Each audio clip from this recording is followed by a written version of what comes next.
Today, the United States stockpile of atomic weapons. Two priests who were the late President Kennedy said I will repeat.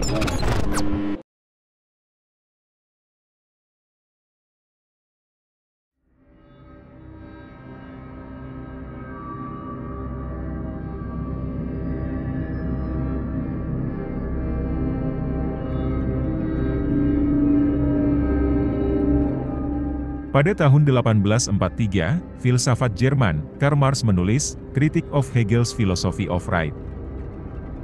Di dalam buku itu terdapat sebuah kalimat yang populer yang menarik perhatian orang banyak.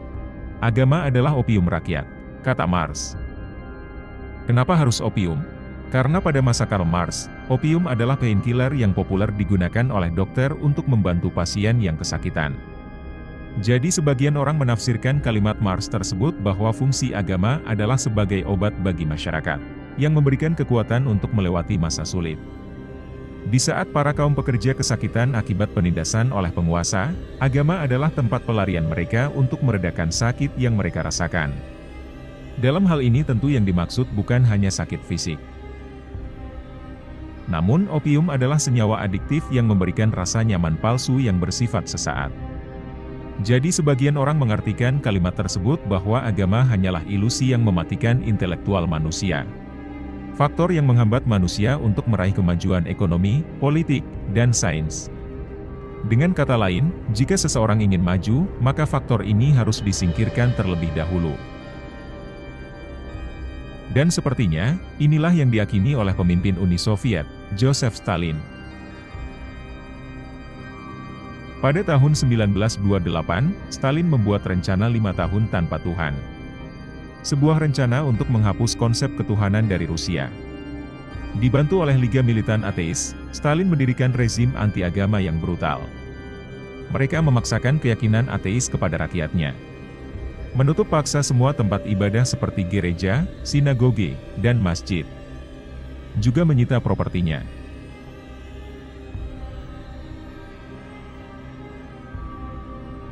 Target utamanya adalah gereja Kristen Ortodoks.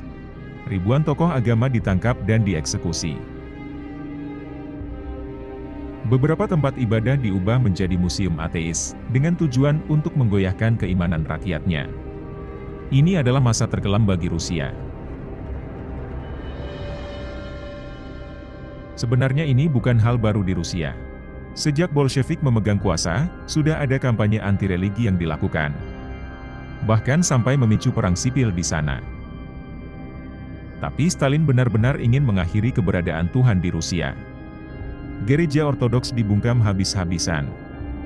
28 uskup dan 6.775 pendeta dihabisi di Kiev. Para pengajar yang ketahuan mengajarkan konsep ketuhanan kepada generasi muda akan ditangkap. Sebagian dipenjara, sebagian diasingkan. Dan sebagian lagi berakhir di kamp kerja paksa. Anak-anak di sekolah dijauhkan dari Tuhan. Mereka hanya mendengar apa yang boleh didengar. Tidak ada yang berani memberitahu kepada mereka bahwa di dunia ini ada sosok yang diyakini sebagai Sang Pencipta. Rakyat tidak punya pilihan selain mematuhi perintah. Propaganda ini juga disebarkan ke negara-negara komunis yang beraliansi dengan USSR. Tapi, bahkan dengan semua usaha itu, Stalin tetap tidak mampu mengkonversi rakyatnya menjadi total ateis. Bagaimana bisa kamu berharap untuk mengubah keyakinan puluhan juta orang? Di bawah bayang-bayang ribuan poster atau selebaran ateis yang disebar oleh rezim Stalin, Tuhan tetap hidup di dalam lubuk hati rakyat kecil. Meski secara diam-diam. Hingga penghujung tahun 1939, sekitar 200 gereja masih beroperasi. 4 uskup dan sekitar 500 pendeta tetap bebas. Invasi Nazi ke Polandia membuat Stalin agak mengerem kampanye anti-religinya. Dan operasi Barbarossa pada 1941 membuat Stalin menghentikan persekusinya terhadap tokoh agama. Hal ini tidak lepas dari kebutuhan Stalin akan dukungan moral dari gereja di masa perang. Pada 5 September 1943, Stalin bertemu dengan 3 pemimpin gereja Ortodoks Rusia. Ia berjanji akan mengembalikan hak mereka sebagai imbalan atas kesetiaan dan bantuan mereka. Juga membebaskan para tokoh agama yang dipenjara dan mengembalikan properti berharga yang disita. Tapi apakah itu berarti Stalin telah menerima ketuhanan? Tidak.